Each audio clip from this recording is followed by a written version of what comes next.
Hello and welcome to this episode of The Inner Estate with our special guest, Panache Desai. Panache, thank you so much for being with us today. Thanks for having me. It's an absolute pleasure to be with you. And I'm excited to discuss some of your passions because I believe that you are so full of passion about it that it spills out over for others to enjoy. And one of the things that you are incredibly passionate about is talking about the unconditional love, which is within each of us, and how you can tap into that so that when you're living your life, you're staying present in the day, present in the moment, opportunity, and love. I'd love to pass this baton to you, and could you share with everyone more about how this could impact them? I feel like after a while, we have to realize that every transformational and spiritual model that we have is a fundamentally flawed thesis because it's just a journey of unending becoming. And you can participate in all these systems and structures for 70 years and still not, actualize a modicum of peace or any kind of fulfillment ever. So for me, being immersed in spirituality and personal development from an early age, it was very easy for me to see where the inefficiencies were and also what the authentic kind of point or purpose of all of this is. And for me, it's about the empowerment of the individual in themselves. That really, Yes. For me, everyone's a sovereign being, that their own spiritual authority, and that in a world where everyone's constantly pointing them to techniques and modalities and teachings and external authorities, it's been a privilege of mine, a lifelong privilege, actually, an honor and a deep honor to point people back in the direction of themselves and to help them realize that there's this place of love that dwells within them. Call it whatever you want, doesn't matter. And that it's totally available for us and that we can live from it in the midst of whatever we're going through in any given moment in life. It's a way where, if I'm hearing you correctly, regardless of circumstance or what is happening around you, that you can still be, I like to say, joy-filled.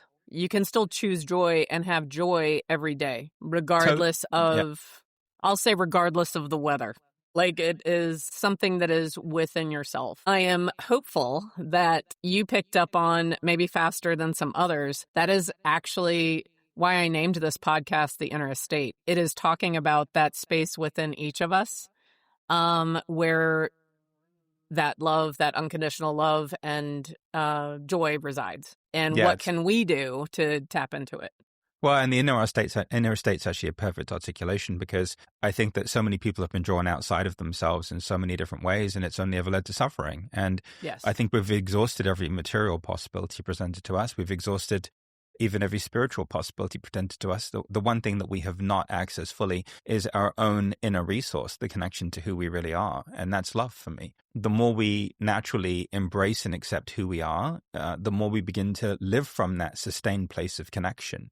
And we realize, well, hang on a minute, I can just be myself and live in communion with this love that's in me all the time. Like, it's not about me doing something or turning myself into some other version of myself or, being a doormat or bending over backwards for other people in some way, shape or form in order for them to love me. Actually, the most precious experience of all is this inner estate, which is this foundation of love that is the truth of who we are. It's the truth that never changes. What can someone do if they're feeling disconnected from what you and I are talking about? So if someone's listening right now and they're like, what are these two on about? And they're feeling a disconnection or an obligation or as if it's not possible for them. What's like a first step where someone could tap back into it? I think the first thing that you have to do is recognize that it's not your fault that everything that you've tried hasn't worked and that it's fundamentally in some ways delivered the opposite effect than you were told that it would. And that's because, again, from the moment you were born, you were conditioned and programmed to look outside of yourself for the truth. I think the externalization of God or divinity of love has kind of set this series of events into motion that have led to the externalization of everything. And now it's like we're constantly looking outside of ourselves for things that we can only ever truly access from within. So the first thing we have to do is to realize that no matter how your life is played out right now, you were always supposed to end up where you are. Just take a breath. And that ultimately your humanity is not an impediment to anything. It's not getting in the way of anything. Actually, we came here to be fully human and to experience emotions and to think thoughts and to have feelings and to have bodies and go through things and to have this unique lens of expression that we call an identity. And so all of the stuff that people have been trying to get you to fix, heal, change, and improve is actually stuff that you just have to accept and embrace. And the more you start to do that, and the more you rest in the awareness of your breath and begin to accept and embrace who you are, the more you begin to discover this love that's the constant, that's the eternal truth of us all. This is actually at the foundation of everything. And then, no matter what you're going through, you could be on a medical journey right now. You could be in the middle of going through a divorce. You could be in the middle of unprecedented fame, fortune, and success. The external circumstances don't matter. What's important is the fact that you're able to live your life from a place of harmony and a place of connection to the truth. And once this love becomes your truth, the illusion, the simulation, the matrix, the Maya, the ocean of samsara, call it whatever you want, it loses its appeal. And then you're living your life, but you're not living your life to get something. You realize that the external manifest world actually doesn't have anything to give you, that you already have everything inside of you, that nothing can take anything away from you, nor can anything add anything to you. And from that place, you're then back in your life, back in the world.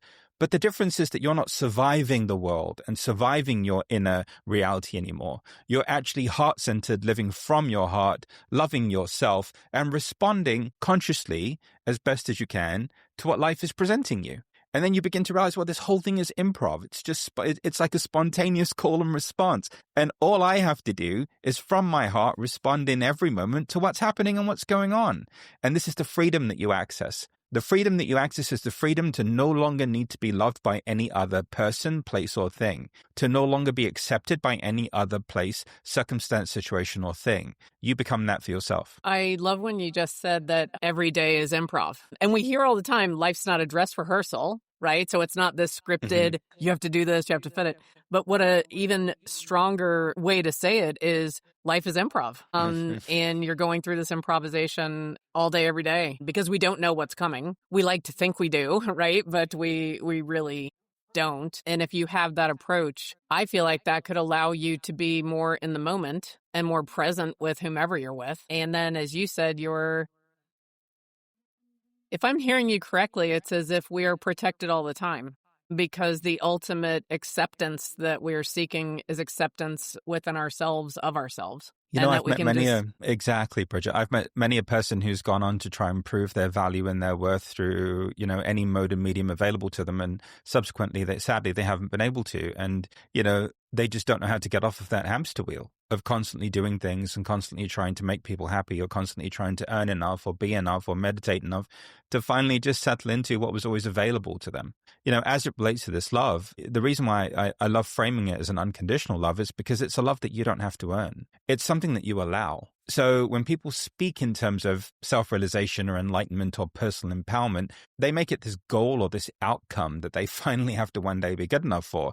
The joke is when you finally wake up to who you really are, you realize, oh my God, I was always that. Like, right. What was that? Like, what a complete illusion that I had to become this person and do these things in order to finally settle into the truth of myself. And so for those of you that are here who are new to all of this, just know that the reason why it sounds new is because you have been fundamentally hypnotized, brainwashed, bamboozled into believing that you're the problem. If you're the problem, then you can never be the solution. And the first thing we have to do is shift your relationship with being a human being, and to recognize that actually it's being human that makes all of this possible. And that's the entry point into the heart and into living from this inner estate of potential and possibility, as you so beautifully and eloquently articulated. So you make this sound simple.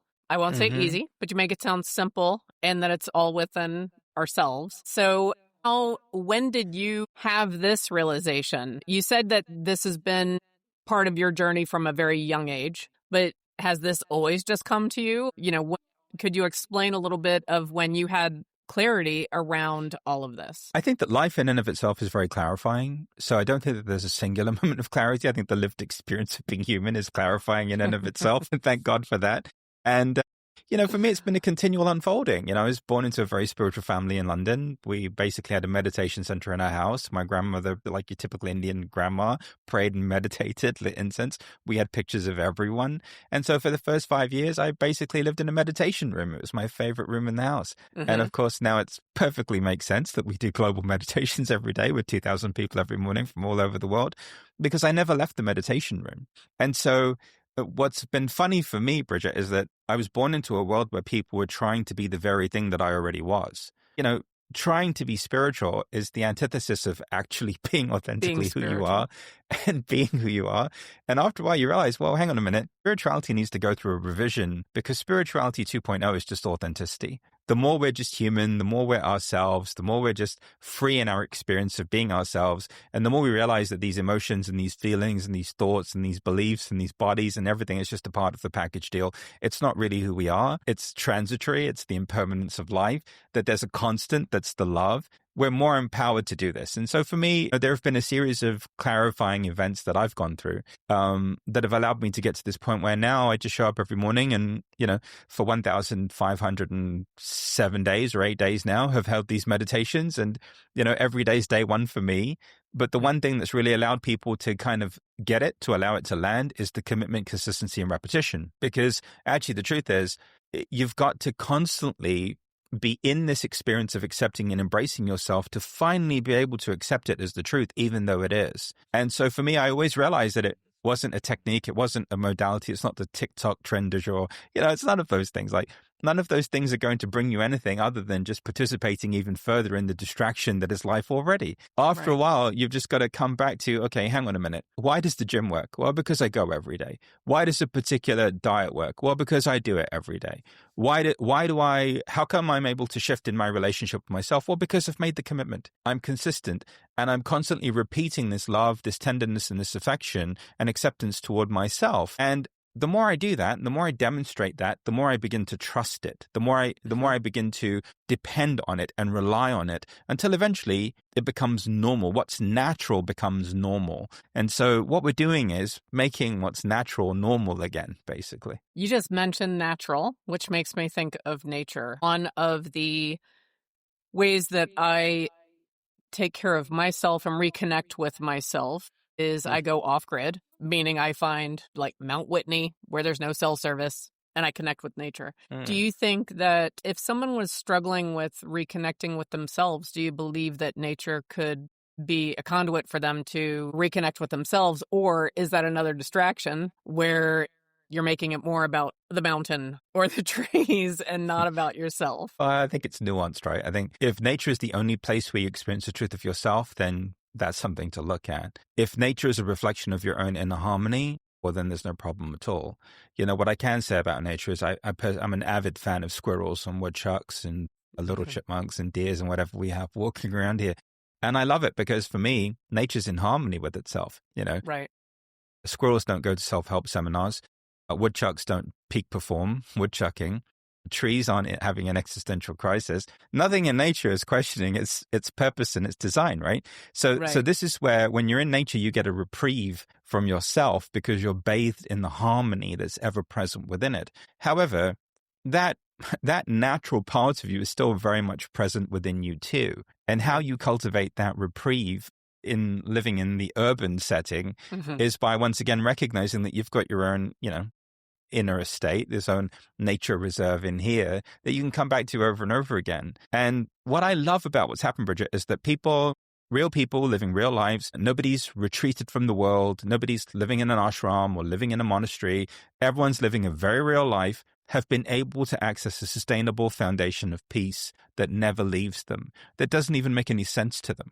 And they've discovered that this peace is ever present within them. And that's the same peace that we feel in nature. That's the same peace that we attribute to sacred places and sacred spaces. However, that peace is nothing more than the inner reality and truth of ourselves that we as human beings can't help but project onto things and make other things responsible for. So it sounds like you have this community and the practice and the consistency, and that you're living in this every day. And you said how many days in a row?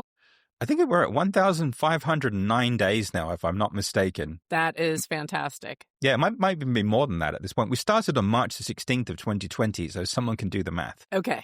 And this is a daily... Can you share a little bit more about what it is and how long it is? Yeah. So the genesis of Call to Calm came to being because my daughter Celeste was born with a congenital heart defect, had 5 open heart surgeries, was in the hospital for 18 months, and then had a heart transplant. And throughout the course of that and she's now 10 and she's a cheerleader. So throughout the course of that journey, I had one friend that called me every day. And he's in fashion. He's the busiest person I know. So he was in Rome or, Paris or London or wherever he was for something fashion related. But he would call me every day. in March of 2020, when the world shut down during the pandemic, Yes. I was scheduled to go on a 60-city book tour. You Are Enough came out, became a national bestseller. And in that moment, everyone's like, well, what do you want to do? I'm like, well, I just want to go live every day. Even if nobody comes, if one person comes, it doesn't matter. I have to find a way to just be available for people every day. And just to point them back in the direction of themselves, because a lot of people are going to be going through a lot of things, and there's a lot of fear and anxiety and a lot of uncertainty in what's happening. And so I would just like to show up every day. And this is how Call to Calm came into being. And it carries on to this day. You know, in the height of the pandemic, we would have, 3,500 people every day. Now we have about 2,000 people every day from all over the world. And, people come back because they reinforce and affirm this place of truth within them. And it's that affirming of the truth within them that makes it stronger and more powerful. And after a while, it becomes more powerful and more present than all of these distractions and delusions that we're holding on to outside of us. And so that's what Call to Calm is, and that's how it came into being. And to this day, it's totally free. People come from all over the world. I'll talk for 30 minutes, and then we'll do a 21-minute meditation. And it's wonderful. And we have links to all of it. Anywhere where you're listening or digesting this, it's all there as well. And of course, people can just go straight to your website, which is your name, correct? Exactly. Just go there. So this is incredible that this was born out of a time when you had to pivot quickly and change your plans with this book tour in 60 cities, and the world shuts down. And at the same time, your daughter was at her point in recuperation in that process. And how were you? Was it just a moment? Was that a moment of inspiration where, because you're so connected with yourself, you didn't have panic or disappointment, and you were like, you know what, we're just going to go live every day, and you just made it happen? I think once you experience the powerlessness of almost losing a child, you realize how strong the illusion of having any power or control over life actually is. And in going through that, both my wife and I went through this amazing evolution, and the family's still very much together, which is a miracle in and of itself. Most families don't make it through a crisis of that magnitude. Right. Celeste is very much still here. She's still healthy, which is a miracle in and of itself. And really, you just get to a point where once you go through something like that, all of the extraneous paraphernalia of your life that you thought mattered just falls away. Right. And what's left is who you authentically are. So the powerlessness becomes an entry point into this infinite power. It's not your power. It's a power that's beyond you. It's a power that's so far beyond you that you could never, ever conceive of it. And yet that's what you access. And so one of the pivotal moments, the clarifying moments of being human, was almost losing my daughter and going through this. And that became the genesis then of this service point of just being available for other people and being available for other people as a human being who's also going through it. And just reminding everyone how nice it is to not have to go through it alone, that we can go through it together. I know if I was listening to this as I'm listening to you now, I would be wondering, well, is this guy saying that he's never frustrated or disappointed or sad? Is it that you don't necessarily have what would be considered negative emotions? Or do you still have them and you just have a way of managing and navigating them in a way that is more powerful? I don't think you have to manage anything, actually. I think you just have to be the way you are and feel whatever there is to feel and experience whatever there is to experience in the moment, and to recognize that you fundamentally don't have a choice about it. This reductionist model that we've been living inside of for transformation is totally nonsense, actually. You're never going to get rid of your emotions. You're never going to get rid of your thoughts. You're never going to, your body's going to be your body. Your identity is going to be your identity. Your life is going to be your life.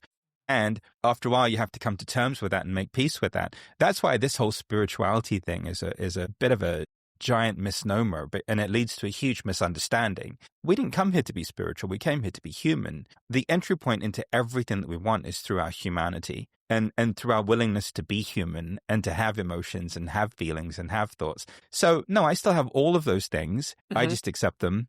I just accept the fact that they're there, so I'm not suffering. And I don't hang out in them for very long because I just accept the fact that they're there when they come to see me. I give them my attention and my love, and I welcome them into my heart. I don't have to get rid of them. I don't have to hide it. I don't have to push it away because I don't actually have to be anything other than a human being. And that's where the freedom is. That freedom was not available to me in the arena of spirituality. It's like everyone's pretending that they don't have these things. They're pretending that they don't have these parts of themselves. And that's why it's all fundamentally unsustainable. And everyone typically ends up having an epic fall from grace.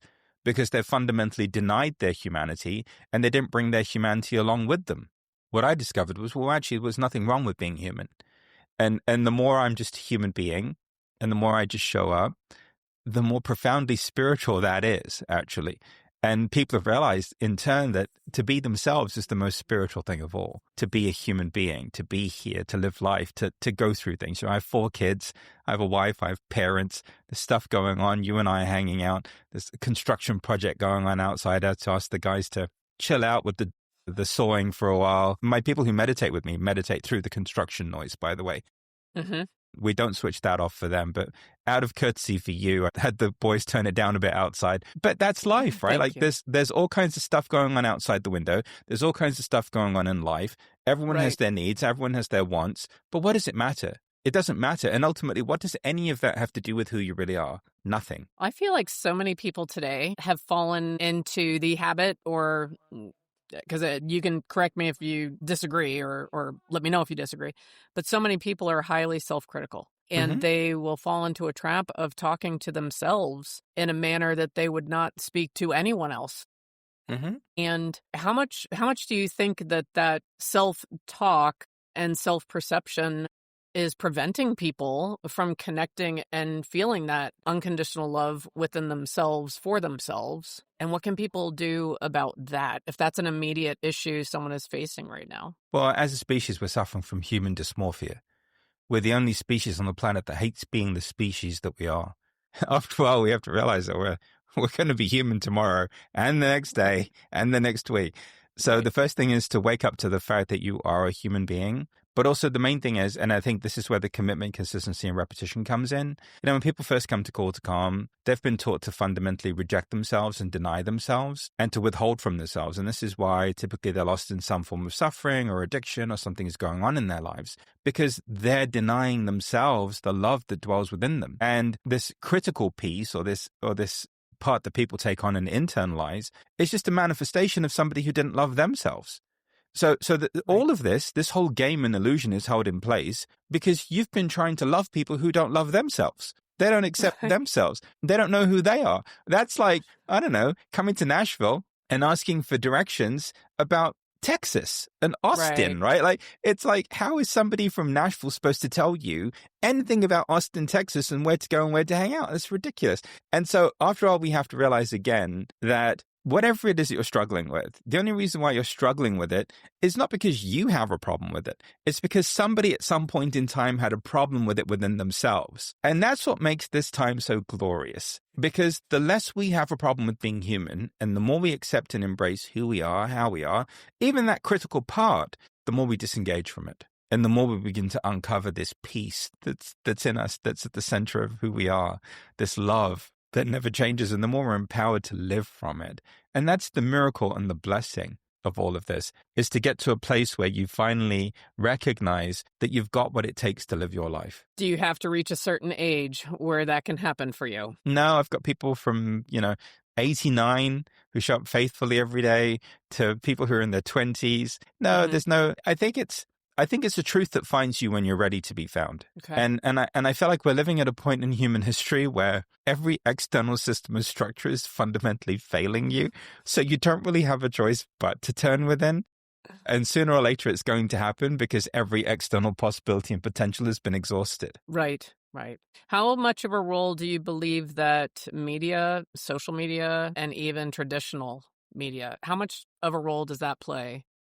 Well, I mean, if you keep an entire planet of people confused as to where to find the truth, then they'll keep producing and keep consuming. And you see, the cycle of production and consumption is never ending. The more successful you become, the more expensive there are things. The more there are expensive things that you can purchase. So there's no end to it, right? So I think I just like to call it the distraction. I think that people are collectively just living in a distraction. And it's like they're doing the Macarena around the truth that's ever present within them. It's like, or they're doing the hokey pokey with it. They stick their leg in and stick it out again because they don't know what to do with themselves, right? And at first it's weird because it's a calm, it's an emptiness, it's a peace that's devoid of the chaos or the anger or the rage or the sadness that you're so used to. So at first you think you've malfunctioned. Like, you used to be this type A driven individual who was super successful, but who was fueled by pain. And now it's like there's a neutrality and there's nothingness. You don't know what to do because nobody told you the calm or neutrality was your default setting. Right? So we've habitually become conditioned to all this other stuff and made it more real than what's naturally ever present within us. I think your message is one that is remarkably powerful, the truth that you're sharing. Thank you. I also would not be surprised if there are people listening to us and they're thinking, well, that worked for him because he has X, Y, and Z. She's having it in some different level because of X, Y, and Z. And they're feeling that it may not be possible for them because of their circumstance or their life or their history or their choices. Is there anything you can share with someone who may be feeling that it is for everyone else, but it wouldn't be for them? You should absolutely hang up now and stop listening to this interview. Okay, excellent. And the reason why I say that is because that's the very thing that you have to accept. And see, the thing is, as long as you have that running you, no matter where you go and who you're with, you're going to disqualify yourself from what's already present within you. From what's happening. Exactly. Right. So after a while, you have to realize, well, wait a minute, this is the same thing that I do everywhere. But how about I give this a try? How about I give the accepting and embracing of myself a try? And how about I commit to it and see what happens? And I can tell you that, you know, I've had people from all walks of life, all different religions, all different socioeconomic backgrounds, levels of education, every nationality in the world, every sexual orientation, no matter how somebody identifies in the world, they've all come to Call to Calm and they've all found some semblance of peace because it works. Good. Yeah. And so in the event that you are somebody who always shows up somewhere and it never works for you, then it's never going to work for you. And I don't know what to tell you, other than the fact that that's the very thing that you have to accept and embrace. And in the event that you accept and embrace that, then it's no longer a limiting factor in your life. And lo and behold, before you know it, you'll start to feel what we're feeling. You'll start to experience what we're experiencing because you'll realize that actually there's no point of disqualification and there's no on-ramp or off-ramp. You're always in it. And now it's like even that doesn't become a limitation or an impediment to you finally experiencing what's ever present within you. Right. Well, I think that leaning in on that and participating and maybe quieting your mind just to set aside trying to predict whether it would work for you this time or not. And just be present in the moment of I'm here now experiencing this and I'm going to see what's possible for me in this moment. I think we also have to define what working actually means. Like, what does it mean when it actually works for you? Because, well, I can tell you, I still have 4 kids. I'm still married. I still have a mom and dad. I'm like, nothing's really changed in my life except the fact that I'm not suffering. You know, for the most part, I wake up happy every day. I love myself. I'm at peace, you know, so nothing outwardly is different, right? I didn't all of a sudden win the lottery or, you know, somebody didn't all of a sudden fly over to my house and give me a T-shirt and a badge to some secret society or something like that. Here's the handshake, the secret handshake. Yeah, exactly. I didn't receive an angelic fanfare. Archangel Gabriel didn't descend from the heavens and play me a tune. No, I'm still very much the person that I was before. The only difference is that now I don't have a problem with it. And stuff happens in my life and I don't have a problem with it because I've realized that life is not a problem. All of this stuff outside of me isn't something that I have to solve. It's resolving itself. That life in and of itself is very clarifying. And it will be a point of initiation for everyone on this planet within their lifetime at some point or other. And if they don't get it while they're alive, they'll get it when they're dead. But eventually everybody's going to get it. Right. What about people that are in your life or know you? I could imagine that there's some people who feel as if loving yourself and choosing joy and, you know, reveling in being human. Are there people that reject that and actually hold it against you? I don't know how else to ask. Yeah. All the time. I just watched Wicked 2 and I'm not going to ruin the movie for you, but I'm absolutely alpha. You know, the individual who's unequivocally doing everything for everyone in the highest and best possible way, in the most loving way. And of course, everybody holds it against you. And of course, everybody has to do all the things that they do with you. That's all natural. You know, it's the oldest game in the book. It's like, shoot the messenger. We don't have to get the message, right? And the funny thing is that, this is so funny, Bridget, like when people first came to see me, I was doing programs, They would drive half an hour just to come to a 1 hour program. They'd pay to come to a program just to argue with me. Right, right. So I went through that phase of everyone trying to literally argue with me or try and invalidate the truth or refute it. And the funny thing is now, everybody just agrees with me. It's become quite boring, actually. It's like, now I'm like, hey, you're pure love. And everyone's like, yes, I am. I'm like, okay, great. I'm like, I miss the good old days where people just drive half an hour just to have a shouting match with me. Yeah, and then to argue with you. No, it's like, oh, yeah, there's this amazing place of truth within you. Yeah, there is actually. I'm like, oh, God, I miss the old days. A couple of relationships that I think could be really difficult in this area is if our parents or close relatives that we love immensely accepting us in the way that we're accepting ourselves. Let's just do it. Put your hand on your heart and just take some breaths, and everyone can join us. The first thing we're going to do is just acknowledge the truth within us. Call it whatever you want. I'll highlight it in 3 ways. Whichever one works for you, just go with that. Acknowledging the presence of the one true God, the one true divine, the one true love within you. Just take a deep breath, because it is. So if you're religious, spiritual, or just have a common belief in unity or oneness, there you go. And then acknowledging that the illusion, the distractions no longer have any power over you, that you've empowered them. Just taking a deep breath. Releasing everyone in your life to have their own journey. You didn't come here for anyone else. You came here for you. The person that you came here to love is you. In your loving yourself, you love the world. And they're just seeing and just feeling and experiencing this place of truth, warmth, energy, neutrality, just making itself known to you, just feeling it, affirming it, and then just allowing it to expand until eventually there's just a stillness or a calm or a neutrality that's ever present within you that cannot be disturbed. This is the inner estate. This is the place of truth in every human being.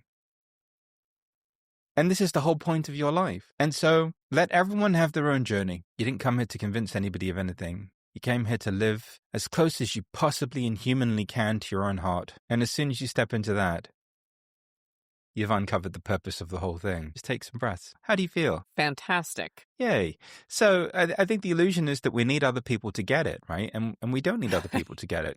You know, like my realization of all of this hasn't prevented anything in my life from happening that was supposed to happen. Everything's happened anyway. And so after a while, you have to realize that, you know, this whole awakening thing and this whole stepping into the totality of who you are doesn't change anything. We're all on a wonderful journey. We're all here to have experiences. And one day, all of this will come to a finality. However, the part of us that's real will not end. It will not come to a finality. It will carry on because it's infinite. And that's what you have the opportunity to realize within your lifetime. Well, one of the most beautiful things out of that exercise for me that resonated really strongly is to allow everyone to live their own journey. I think that is remarkable, especially if you take that and embrace that attitude with, as I mentioned, those really key, especially familial relationships. You almost have to preserve your sanity. Yes, you do. So if you want to be sane, then you have to embrace that. If but you wait want a minute. to be I insane, never said I wanted to be sane. And if you want to be epically frustrated for the rest of your life, and then be shocked and gobsmacked when they come back to you and repeat the very thing that you've been saying to them for 15 years to you, verbatim, that they heard from someone else on some podcast, then you have to let it go.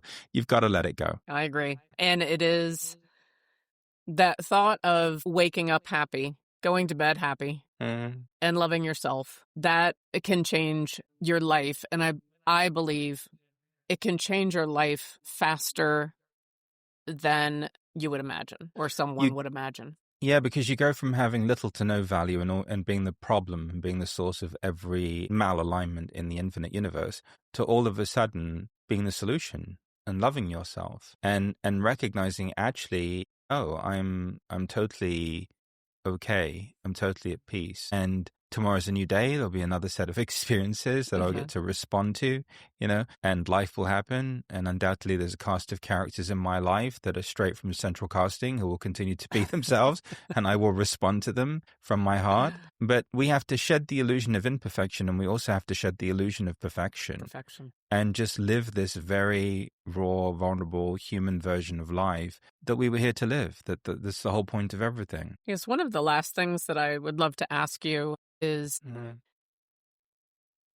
you're on this journey of sharing and creating the space that you've created where people are coming together every day from all over the world, and the power of the meditation that you're doing with them. Does that mean that you're perfect and never make mistakes and do everything right, and you don't have any loose ends or things that you were going to do that you didn't do? Does that mean that you're superhuman and you don't have those things, or do you still have messes? You mentioned that life is still going to happen and the cast of characters is still going to be there. You're also in the cast. So are you perfect? You mentioned casting aside, dwelling on the imperfections, and also casting aside the feeling that there's a requirement to be perfect. So are you perfect? I think we're perfect for ourselves, meaning that we've got the emotions that we need to have, and we've got the feelings that we need to have, and the thoughts we need to have, and the body that we need to have, and the identity and the quirks and idiosyncrasies and nuances that we're supposed to have.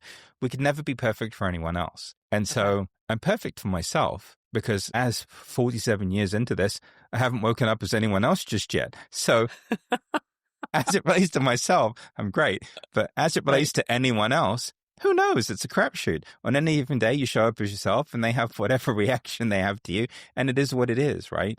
So I don't think it's a question of perfect or imperfect. I think it's a question of just being yourself and settling into that, and recognizing that as much as you may always be your own cup of tea that's warmed perfectly for you, you may not be anyone else's cup of tea ever, and that's okay. Right. Yeah. And I think one of the greatest things about Call to Calm is I love coming on every morning and just talking about what's going on in my life.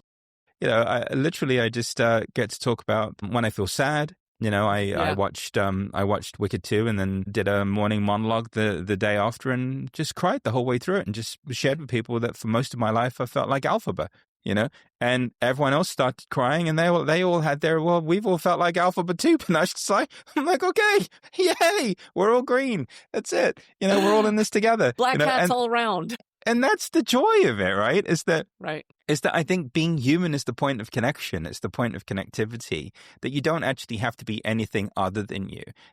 When you have moments of frustration, it's wonderful to share that.